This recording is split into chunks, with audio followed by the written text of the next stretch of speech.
Buongiorno a tutte e tutti. Ringrazio chi è presente, ringrazio chi ci sta seguendo dal link. Oggi trattiamo di un tema di cui si sente tanto parlare a livello generale, a livello nazionale, molto meno a livello invece più locale e in particolare a livello regionale come Regione del Veneto, ovvero la situazione di tante famiglie italiane, quella del caro vita e i tagli al welfare che anche questo governo si è tanto impegnato a creare, con chiare conseguenze anche devastanti per tantissime famiglie, e oggi illustreremo anche i dati che riguardano questi aumenti esponenziali di tutti i tipi e di tutti i generi. Ma non solo parliamo di aumenti, parliamo anche di soluzioni, ipotetiche soluzioni per fare in modo che le famiglie possano sentirsi un po' più leggere da qui in avanti nell'affrontare appunto la loro quotidianità. Allora partiamo dando un'occhiata ai dati sul caro vita nella provincia di Venezia, in particolare, dove appunto sono residente, le criticità del welfare in tutto il territorio e le nostre proposte alla fine per aiutare subito le fasce più deboli. Partiamo dal dato che riguarda l'inflazione, abbiamo un più 0,3%, il Veneto è prima regione italiana per rincari. Nel 2024 l'inflazione a parità di consumi ha prodotto un maggiore esborso a carico delle famiglie italiane per complessivi 8 miliardi e mezzo di euro. In Veneto l'inflazione media si è attestata nello scorso anno all'1,3%, è stata la prima regione, come dicevo, italiana. La spesa, considerati i consumi delle famiglie residenti, è salita su base annua media di 427 euro. E partiamo appunto dalla situazione di come si fa la spesa. La spesa si fa con un aumento del più 20% dei generi alimentari, un quasi più 20% anche degli ortaggi e del pesce più 27%, e questi sono i costi dei beni più diffusi nel paniere alimentare nel veneziano. Ma parliamo anche della situazione dei carburanti, anche questa è cresciuta in media del più 1,91% benzina e diesel.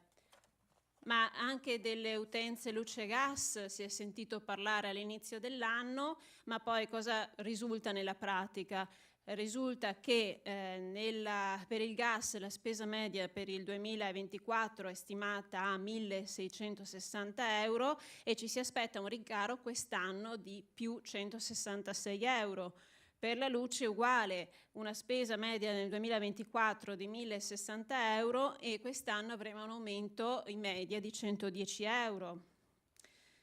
I servizi alla persona, anche questi nel veneziano hanno avuto un aumento, ad esempio per i servizi alla persona relativi a parrucchiere, meccanico, incluse le visite specialistiche come dentista, ginecologo, eccetera, che sono aumentate del 6,73% tra il 23 e il 24 e del più 16,68% nel periodo 21-24. La Tari ha avuto un aumento del 10,99% nel periodo 23 e 24. Queste sono fonti Adico, Ministero delle Imprese. Andiamo avanti. Scuola dell'obbligo, lo sa benissimo chi ha un figlio in età scolare. Se nel 2023 la spesa media tra corredo e libri di testo si aggirava intorno ai 1.015 euro per anno scolastico, nel 2024 questa cifra è salita a più di 1.200 euro, con un rincaro di circa il 18%. Questi sono dati nazionali Federconsumatori. Ma parliamo di stipendi e pensioni. Anche qui lo stipendio medio lordo nel veneziano nel 2023 era di 1.728 euro. Diciamo che le buste paga in questo caso sono aumentate del 3,5%, ma tuttavia il costo della vita è salito del più 5,6%. con gravi divari tra uomini e donne, relativamente ad esempio alla pensione, quindi 760 euro in meno per le donne, e a livello di salario lo stesso, abbiamo una differenza di 150 euro per le donne. Aumentano anche i costi per le aziende, e lo abbiamo visto da ultimo con l'approvazione del bilancio regionale e l'introduzione della maggiorazione dell'IRAP. Nel 2025 le imprese italiane dovranno affrontare un aumento complessivo delle bollette pari a 13,7 miliardi rispetto al 2024, quindi un incremento del quasi 20%. Le aziende del nord Italia copriranno quasi 2/3 dell'incremento complessivo e le imprese del Veneto dovranno sostenere un aggravio di circa 1,5 miliardi di euro. Asili nido, e torniamo diciamo alle fasi primarie dell'esistenza, perché abbiamo un caso a Cavarzene in provincia di Venezia in cui il comune ha annunciato rincari delle rette della scuola dell'infanzia che arrivano fino al 124%. I tagli agli enti locali voluti dal governo Meloni hanno messo in difficoltà soprattutto i piccoli comuni, ma non solo, quindi anche le regioni ad esempio, e non è difficile quindi immaginare che situazioni come quella che abbiamo visto a Cavarzene potranno riguardare sempre più comuni. RSA, anche qui se ne parlerà molto anche nel prosieguo. Case di riposo hanno annunciato in Veneto un aumento delle rette di circa 100 euro al mese, pari ad un incremento del 5-6%. Attualmente il costo giornaliero è tra i 55 e i 58 euro, una cifra che sale a 70-90 euro al giorno senza l'impegnativa. Impegnative che, lo ricordiamo, sono sempre meno. Le strutture private, che rappresentano una quota significativa dell'offerta regionale, applicano rette che possono arrivare e anche superare i 3.000 euro mensili. A Venezia, che ha tutta una situazione particolare di conformità territoriale, di servizi che sono in alcune parti lacunose, ci sono 37.000 over 75 e mantenere un familiare in RSA costa tra i 2.700 e i 3.600 euro al mese. Gli ospiti sono in crescita del più 3,2% nel 2024, ma gli anziani che si possono permettere di pagare la retta senza impegnativa sono solo il 3,8%. Gli anziani solo in Veneto sono tantissimi, sono quasi 300.000 ultra 75enni che vivono soli, nella maggior parte sono donne, e la mancanza di supporti adeguati anche a livello di domiciliarità rende ancora più grave la situazione degli anziani.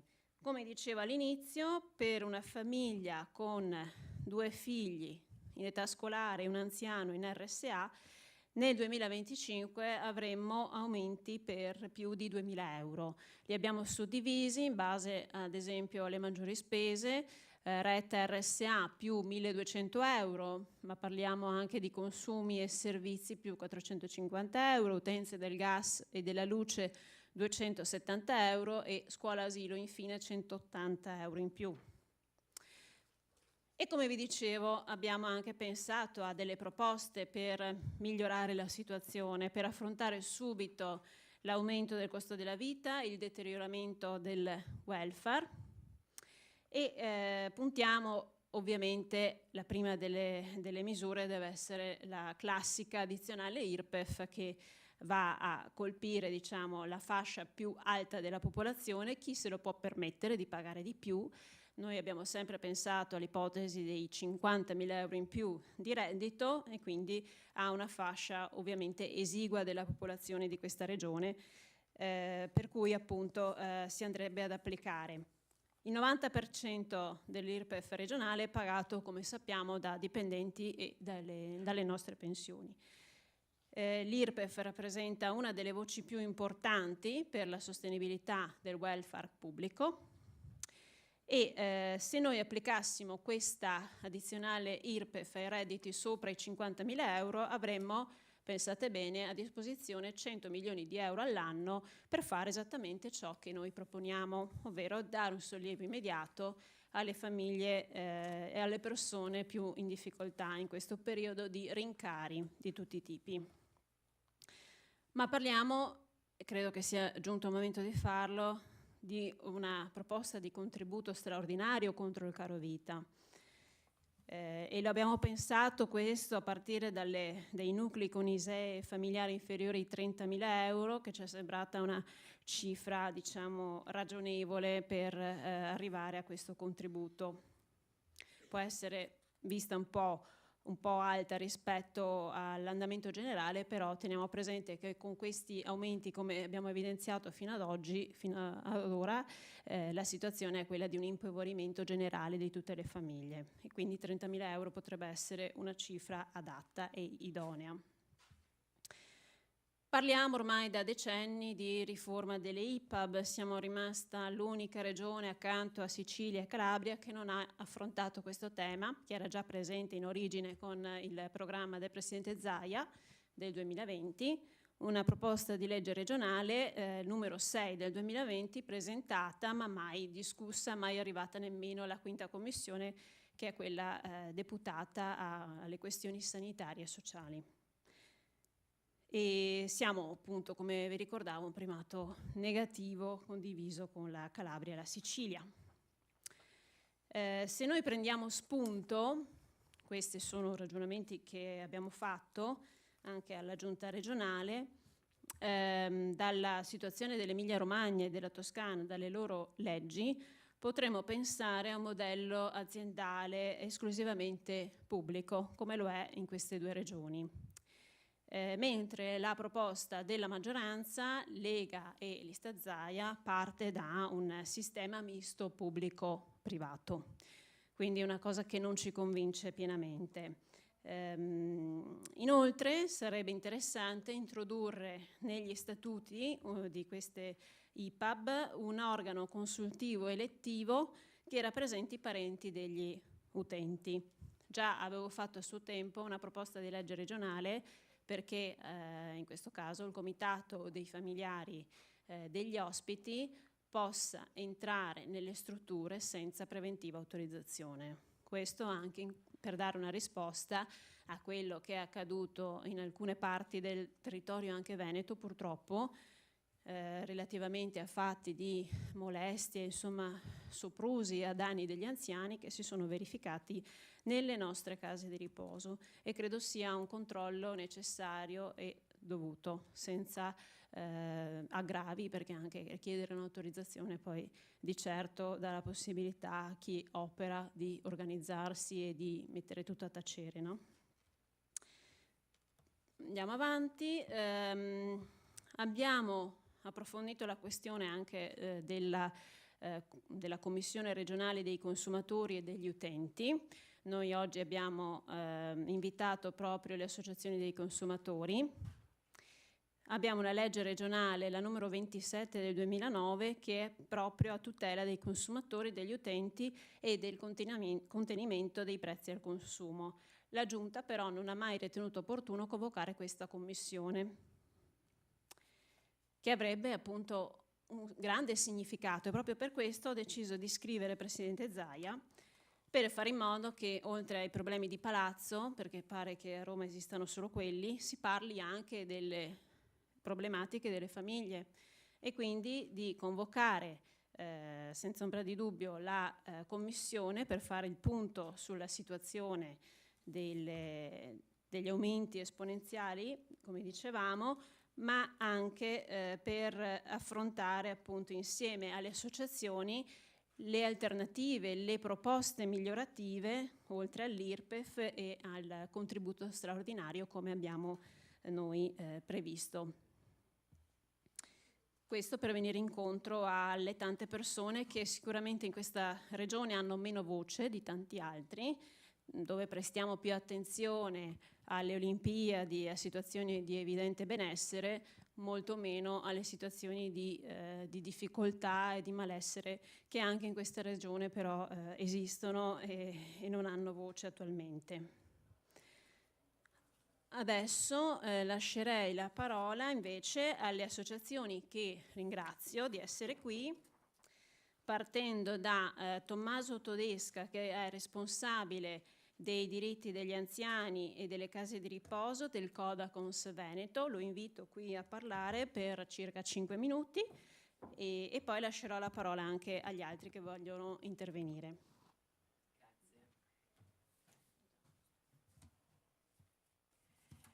Ringrazio la consigliera Erika Baldini per questa opportunità che ci sta dando di presentare qui in questa sede le criticità estreme che si trovano ad affrontare i cittadini veneti, ma non solo, comunque concentrandoci nella nostra regione e in particolare quello che mi è stato affidato attraverso l'associazione che rappresento, il Codacons Veneto, l'area degli anziani. E in particolare, oltre alle situazioni di disagio che lì colpisce in generale, quelle che a cui si va incontro quando ci si deve rivolgersi ai servizi pubblici di ricovero nelle RSA. Io ne ho esperienza diretta, è per questo che poi mi sono dedicato a questo campo. Quindi sposo anche le parole della consigliera, che cerchiamo di dare voce a chi non ha voce. Sembra una frase fatta, ma in questo caso è la verità. Sarà difficile vedere una manifestazione di piazza con gli anziani che fanno sentire la loro voce, perché gli è rimasto un fil di voce, a volte neanche quella. Dovremmo organizzare una manifestazione con le carrozzine e con gli ausili sanitari. Ora noi siamo i loro rappresentanti, se non parliamo noi chi deve farsi avanti? Purtroppo dobbiamo farlo perché le istituzioni non fanno in questo momento il loro ruolo come ci aspettiamo, e cioè noi diamo voce a chi non ha voce, speriamo che dall'altra parte del filo qualcuno ascolti, perché ormai il re è nudo. Cioè noi come cittadini, come utenti semplici abbiamo dovuto andare a studiarci le regole, le leggi, le carte dei servizi, e ci siamo accorti che tutto quello che servirebbe all'anziano e di sollievo ai costi per tutta la famiglia non viene applicato. Quindi il primo passo che ci siamo trovati a fare è dare le informazioni corrette, che nemmeno a livello di assistenza sociale, di istituti vengono trasmesse, che sono semplicemente di verificare qual è lo stato di diritto della persona anziana. E qui farei solo un accenno che i diritti degli anziani vengono trascurati, sottaciuti, e quando appena si viene a saperlo è una lesa maestà chiedere che vengano applicati. Tant'è che oggi stiamo chiedendo che vengano subito resi edotti la popolazione di quello che va incontro come diritti, non che debba fare ricorsi, istanze e cause, perché alla fine l'alternativa è della via giudiziaria. Siccome ormai tutta la giurisprudenza dà ragione a questa posizione dell'anziano che ha dei tetti di spesa a cui può arrivare, no? Prima di chiedere degli aumenti noi chiediamo di verificare se quello che stiamo spendendo è corretto, perché più del 50% dei casi, è una nostra stima, ha già diritto a una riduzione. Faccio in estrema sintesi i riferimenti che abbiamo. È il riferimento della compartecipazione. Si parla, la struttura può avere una spesa, ma quello che è tenuto a pagare il cittadino è una compartecipazione a seconda delle sue risorse, e queste vengono calcolate sulle risorse dell'anziano, e viene stabilito per legge che il riferimento è l'ISEE dell'anziano. Ebbene, moltissimi non lo sanno, ma facendo il calcolo corretto c'è un immediato risparmio dai 100 euro fino anche a volte di 1000. E vi spiego molto brevemente. Attendiamo una sentenza del TAR a marzo, perché alcune situazioni di questo tipo noi come Codacons le abbiamo appoggiate solo per via giudiziaria, aspettiamo il riscontro. Questo è un'apripista, ma abbiamo già una giurisprudenza ricca a favore di questo, perché è un calcolo matematico. E facciamo da apripista perché tutti gli anziani, tutti i cittadini che sono coinvolti da questa situazione possano far applicare il loro diritto e le loro ragioni. L'altro settore è quello delle patologie, per cui sappiamo ormai palesemente che non solo l'Alzheimer, ma tutte quelle patologie degenerative che colpiscono l'anziano, ma che non è l'invecchiamento naturale, è proprio la malattia che va curata, e va curata in una struttura, in una sede sanitaria, scavalca completamente tutti gli altri criteri e annulla qualsiasi dovere economico di contribuzione. Quindi c'è anche la parte alberghiera gratuita. Qua solo con le sentenze in Cassazione nemmeno si ferma la giostra al primo giudizio, perché abbiamo delle strutture che vanno continuamente contro l'utente, contro i cittadini, e questo è paradossale in un contesto di garanzia sociale in cui ci aspettiamo semmai che ci informino e che ci aiutino.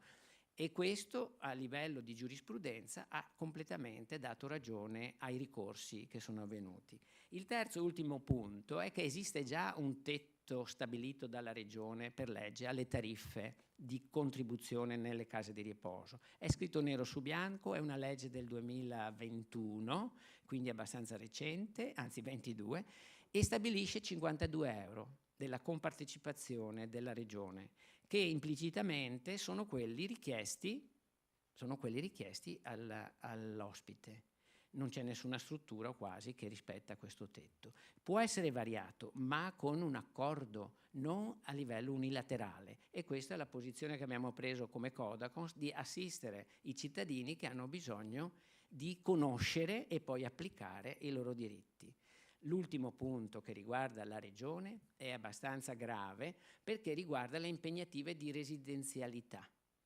Quando uno non ha l'impegnativa di residenzialità, tutto quello che ho detto è escluso, cioè non ha nessun diritto, perché è come privatamente ospitato da una casa di riposo, e quindi è quasi un lusso, considerato un lusso. Noi abbiamo dei casi in cui l'accesso alla residenzialità, che è il contributo che la Regione dà per la parte sanitaria, voglio dire che quando non c'è questo contributo la retta è quasi raddoppiata. Se è già gravoso pagare 2.000 euro, pagarne 3.000 diventa impossibile più di 2-3 mesi che uno dà fondo anche ai suoi risparmi. Ecco. E questo accesso viene stabilito dal punteggio che uno ottiene con la SVAMA, che è una classifica che si dà al povero anziano anche col 100% di invalidità, rendendo difficile l'accesso. Ora noi chiediamo che venga scavalcata questa modalità, perché abbiamo dei casi che l'anziano, dopo essere entrato in struttura, invece che peggiorare, miracolosamente migliora, cioè i controlli successivi abbassano ulteriormente un punteggio, rendendo inarrivabile il traguardo. E abbiamo contezza che c'è proprio una direttiva che renda sempre più difficile l'accesso a questi contributi. Ma la cosa grave è che non solo non viene mitigato un impegno così grave, ma che esclude da tutti gli altri diritti e opportunità di riduzione. Io vi ringrazio per l'attenzione e spero che ci sia qualcuno dall'altra parte del filo che ci ascolta, perché altrimenti la nostra unica possibilità è quella di procedere con l'assistenza legale. Però, ripeto, sono anche risorse pubbliche che da tutte e due le parti vanno perdute. Quindi chiediamo un'azione preventiva che fin dall'ingresso in queste situazioni del cittadino venga edotto di quello che lo aspetta e che di cui ha diritto. Grazie Erika. Grazie Tommaso. Todesca per il Codacons Veneto. Adesso abbiamo Jacqueline Temporin-Gruer, responsabile del Veneto e della provincia di Venezia di Adiconsum, che chiamo qui per intervenire.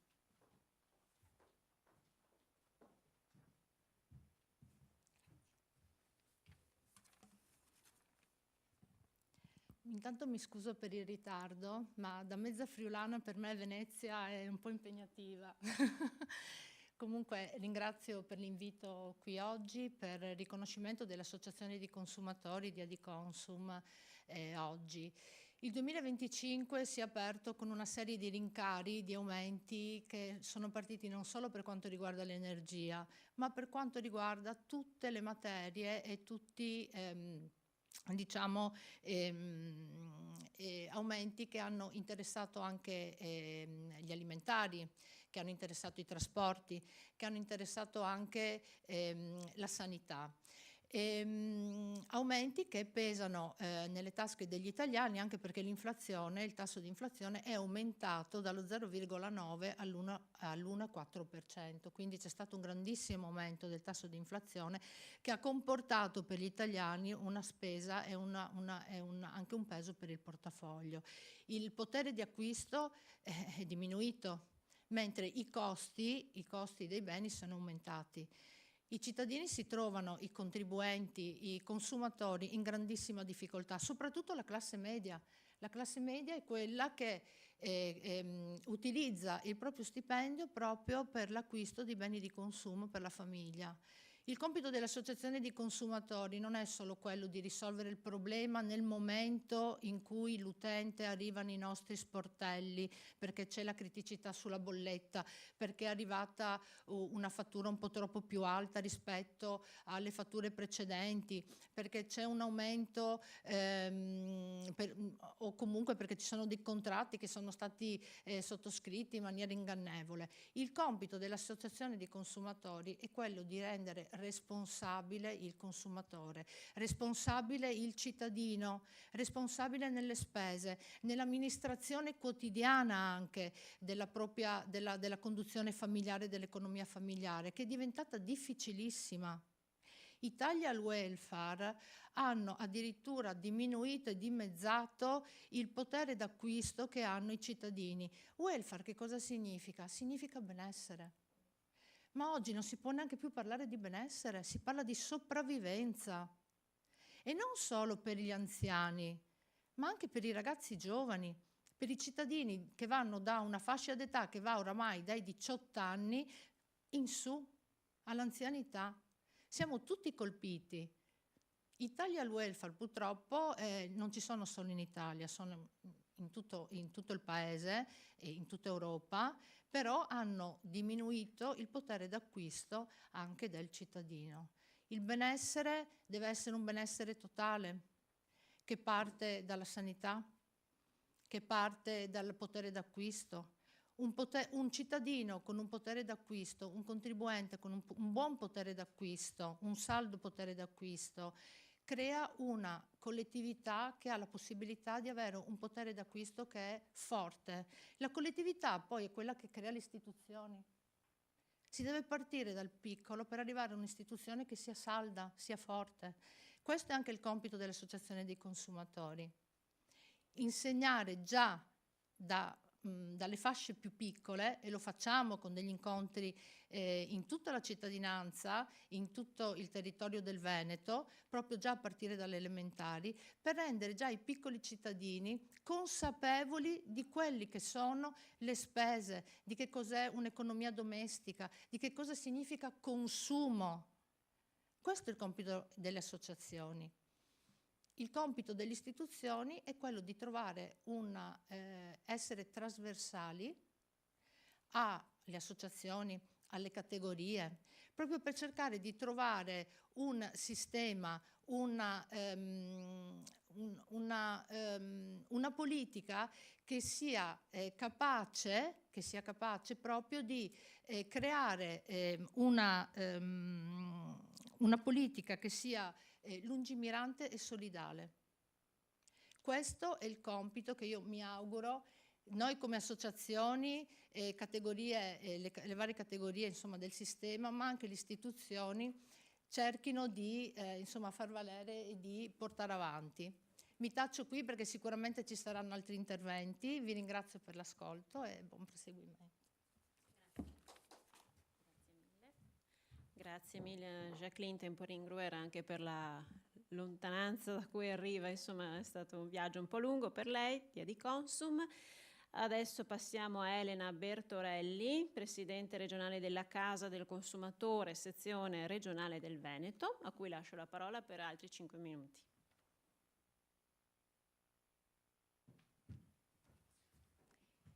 Buongiorno a tutte e tutti, ringrazio innanzitutto la consigliera Erika per questa opportunità che ci ha fornito per un confronto che è partito per quanto mi riguarda già dal taxi che ci ha condotto qui a Palazzo Ferrofini e che ci ha messo a disposizione il Consiglio Veneto. Ci siamo trovati con i rappresentanti dei comitati delle famiglie e già da lì abbiamo cominciato a fare sinergia.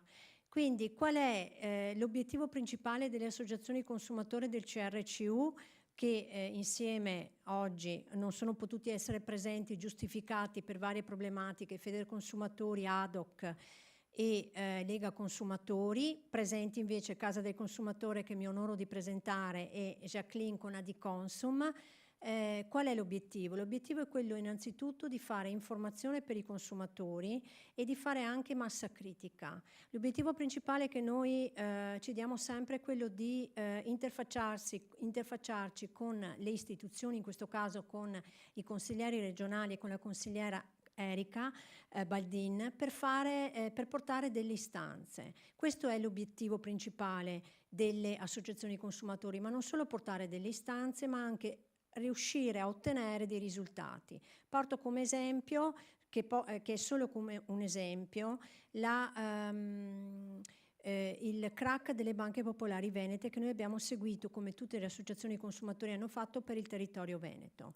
Non ci siamo limitati a portare istanze, ma con continui passaggi avanti e indietro da Roma abbiamo costituito un fondo che prima non esisteva, il fondo vittime di reati finanziari, che prima non esisteva, prima che le associazioni consumatori, ossia coloro che rappresentano i consumatori e gli utenti, si muovessero. Non esisteva questo fondo vittime di reati finanziari gestito da Consob, quindi da Consap, scusatemi, che è l'ente che gestisce fondi usura, vittime di mafia, vittime di incidenti stradali che non hanno purtroppo la possibilità di avere una controparte. Non esisteva questo fondo. Cosa vuol dire? Vuol dire che le associazioni consumatori, se debitamente formate, come siamo noi tutti presenti, se in sinergia, perché anche per costituire il fondo si è reso necessario creare una sinergia di associazioni consumatori che naturalmente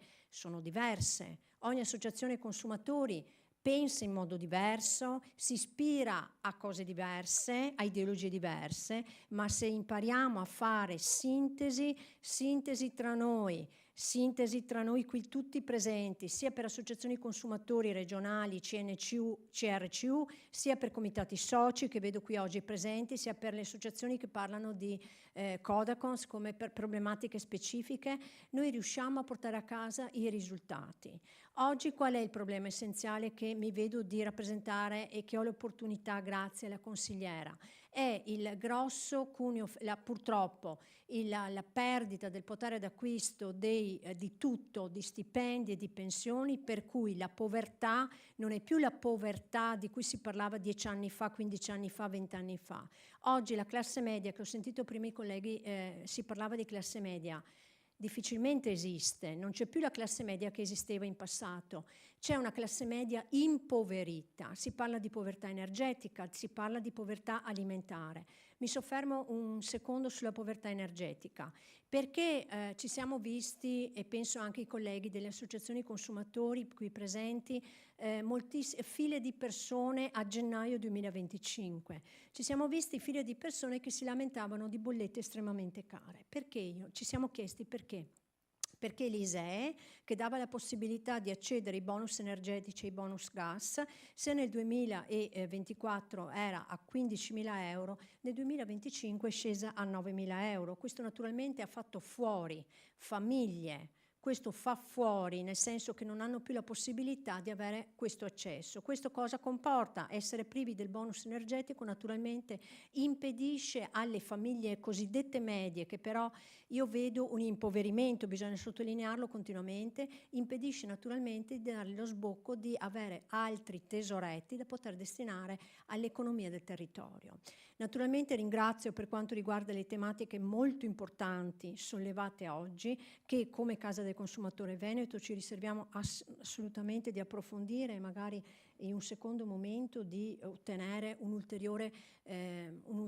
la possibilità di parlare, di interloquire, di fare un'interlocuzione con i consiglieri regionali, ma anche con i consiglieri regionali, ma anche a livello nazionale. È fondamentale che noi associazioni consumatori impariamo il nostro peso. Non è un caso che giustamente siamo qui oggi convocate, perché noi rappresentiamo istanze, quindi oggi abbiamo, perché questo materiale a noi non c'era stato inviato prima, quindi non abbiamo potuto magari effettuare dei nuovi spunti, quindi mi riservo per questo di verificarlo in un secondo momento e quindi di poter magari mandare via mail, via PEC o comunque magari anche telefonando o comunque con un incontro, di dare dei nostri spunti, perché è grazie a questi incontri che emergono le criticità dei cittadini e delle cittadine, e noi non possiamo voltarci dall'altra parte, ma dobbiamo continuare insieme tra noi associazioni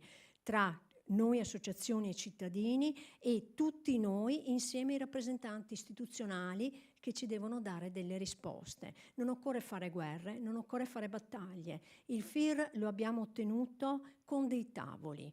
Sì, vabbè, si sarà baruffato perché magari sono giunte voci di baruffe, però sostanzialmente parlando con il confronto si giunge a dei risultati. Quindi benvengano queste occasioni di confronto, e ringrazio per questa opportunità di aver potuto esprimere quella che è la mia opinione. Naturalmente mi riservo di approfondire le importantissime tematiche che sono state messe oggi, che sono state diffuse oggi. Grazie ancora. Grazie a Elena Bertorelli. Infatti noi con questa conferenza stampa vogliamo anche che la politica reagisca e che magari inizi convocando proprio voi delle associazioni a questa commissione regionale per la tutela dei consumatori, che è proprio prevista da una legge mai utilizzata.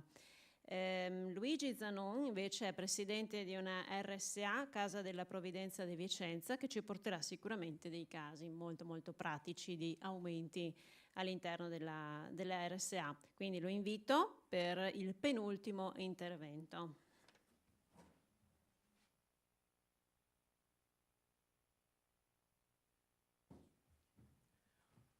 Ecco, buongiorno a tutti. Anch'io ringrazio la consigliera, perché penso che questa sia l'unica opportunità che noi abbiamo come comitati familiari. I comitati familiari, che sono la parte forse più trainante e più presente all'interno delle RSA, e che dovrebbero essere supportati a livello istituzionale. Noi non abbiamo voce, appunto, nonostante la nostra importanza.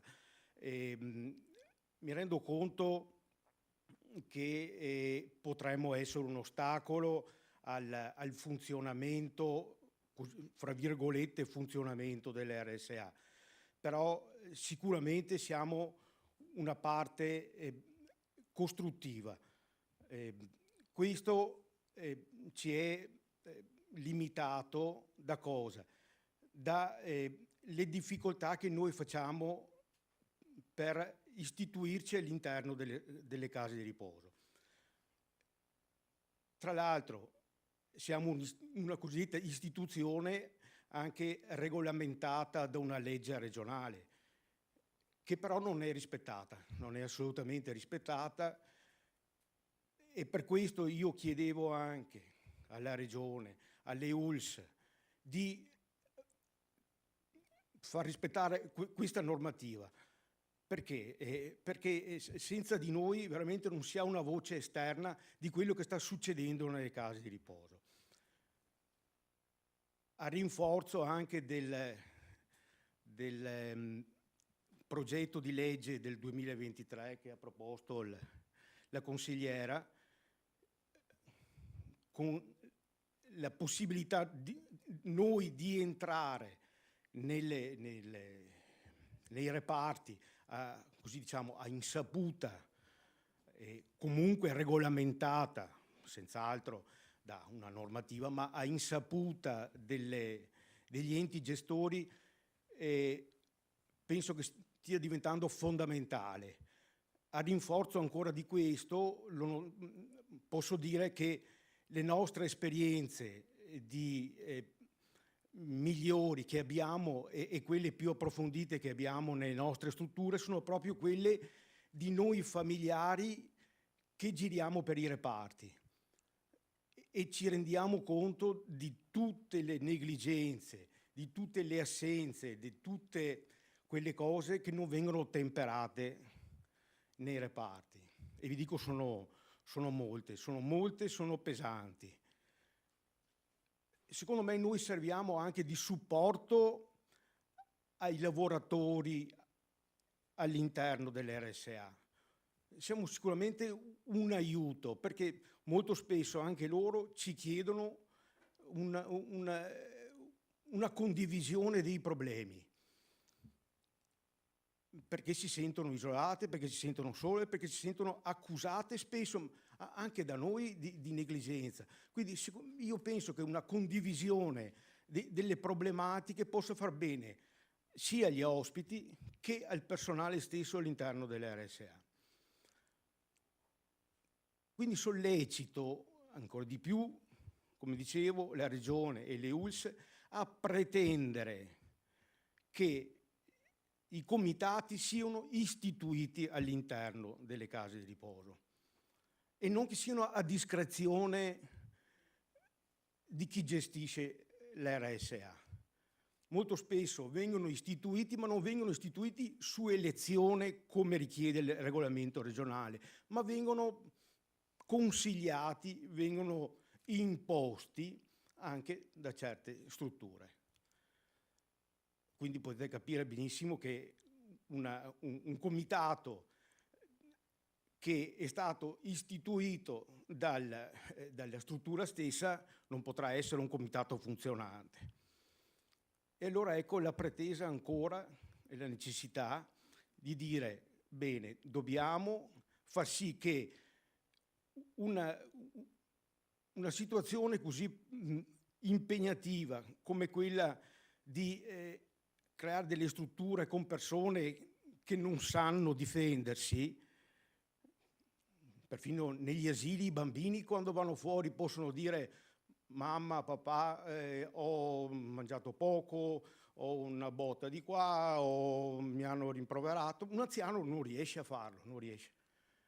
Quindi viene a mancare la voce dell'anziano. Ecco, ritengo che bisognerà spingere molto su questa situazione qua. Dobbiamo pretendere che le ULSS facciano, e la Regione, facciano il loro lavoro. Se non lo faranno, saremo sempre in una situazione di non equilibrio, chiamiamola. Ecco, quindi appunto ringrazio ancora questa opportunità e spero che la sua proposta di legge vada in porto, perché, ripeto, con le esperienze fatte è l'unica situazione in cui, l'unica opportunità in cui noi riusciamo a vedere nel dettaglio cosa sta succedendo. Grazie a tutti. Grazie Luigi Zanon per l'esperienza che ci hai condiviso. Anche noi pensiamo che sia una questione di trasparenza che va garantita assolutamente nelle situazioni appunto in cui ci sono persone fragili e non c'è necessità di nascondere nulla, perché anzi va protetta la persona, salvaguardando ovviamente quelli che sono i diritti dei lavoratori e delle lavoratrici, che faranno sicuramente un ottimo lavoro, e quindi non c'è assolutamente nulla da temere se si vuole controllare maggiormente alcune situazioni. Per ultimo, ma non per questo meno importante, chiamiamo Salvatore Liard, Movimento per la difesa della sanità pubblica veneziana, per gli ultimi 5 minuti e poi appunto ci cediamo la parola. Grazie Erika. Tra l'altro con Erika siamo stati qualche settimana fa a visitare il centro di servizi del Carlo Steb a Lido e quindi si è resa conto in prima persona di cosa significa vivere in questi posti. Qualche decennio fa all'università mi insegnavano che per gestire una grande pubblica amministrazione come quella della regione occorrono fondamentalmente due ingredienti: i finanziamenti e la progettualità. Ora, sui finanziamenti in tempi di crisi bisogna superare lo slogan che il Veneto non è riuscito a mettere mano nella tasca dei veneti, perché abbiamo tutti i dati che invece ci dicono che sono state messe due mani nelle tasche dei veneti attraverso le cosiddette tassazioni indirette. E quindi i soldi bisogna andarli a prendere dove ci sono.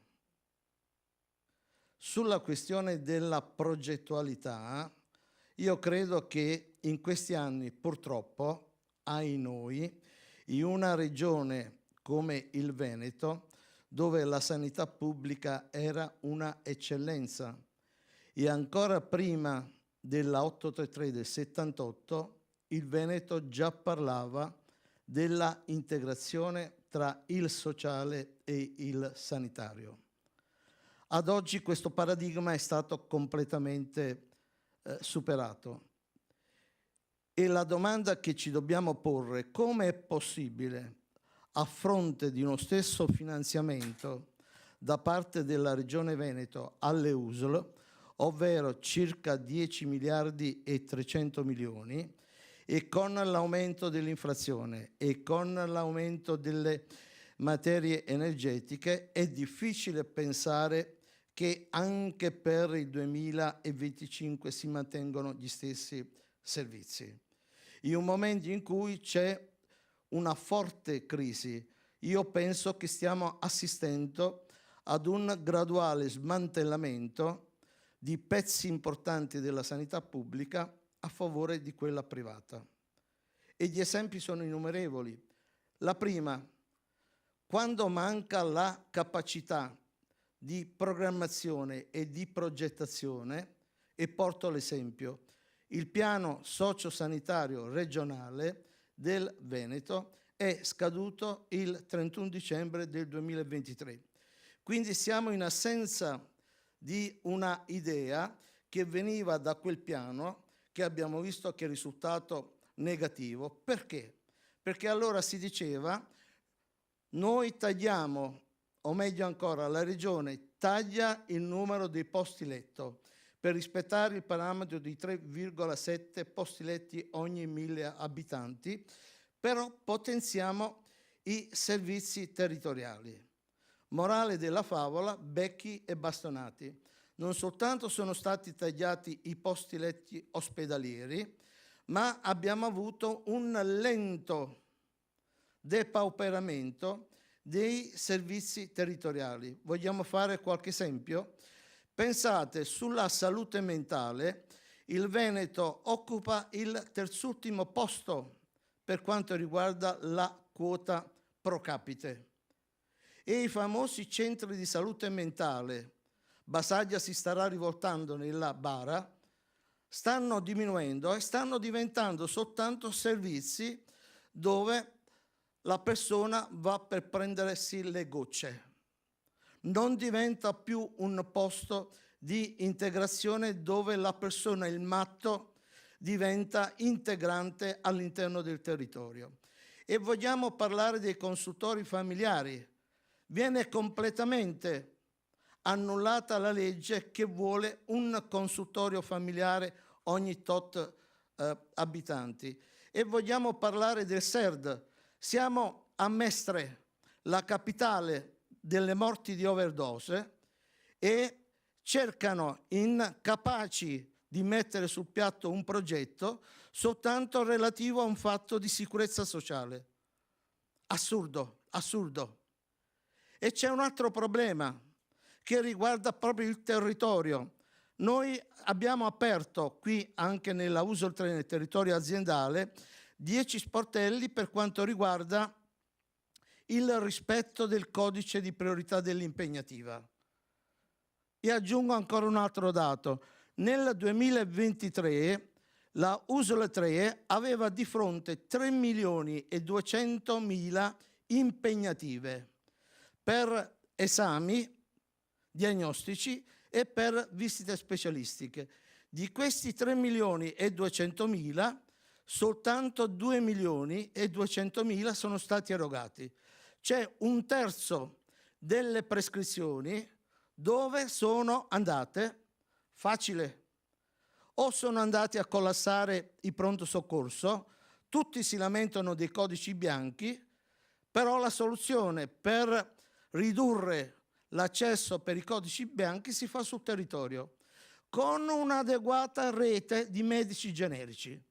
La Regione, l'unica specialità che aveva in campo, quello della medicina generale, sapeva da anni che in questo periodo la stragrande maggioranza dei medici di medicina generale andava in pensione. E adesso ci troviamo con degli specializzandi, con un incarico annuale, che girano e non offrono una garanzia di sicurezza per il cittadino. E quindi si va al pronto soccorso oppure si va dal privato. I privati hanno capito che la sanità è un business. A Mestre stanno aprendo dei grossi centri, io direi centri commerciali di sanità, oppure drammaticamente, purtroppo, in Italia si dice il 7%, non so in Veneto quanti, rinunciano alle cure. Io chiudo con 2 appuntamenti.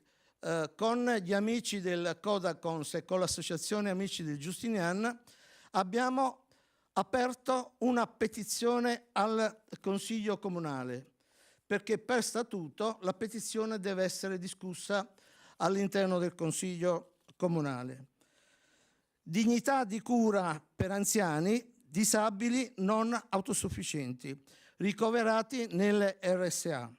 No all'aumento delle rette, sì all'impegnativa della residenzialità per tutti. Secondo appuntamento, martedì prossimo in via Garibaldi, Sestiere Castello a Venezia, faremo una grande assemblea per rivendicare il diritto di avere medici di medicina generali in quella situazione, soprattutto dove c'è la presenza di una percentuale di circa il 40% di anziani che ha superato i 65 anni. Grazie. Grazie a te Salvatore, abbiamo sforato un po' nei tempi e ringrazio tutti, credo insomma i contenuti siano abbastanza eloquenti, adesso speriamo che la politica insomma faccia sentire la propria presenza e la propria vicinanza alla popolazione tutta. Grazie.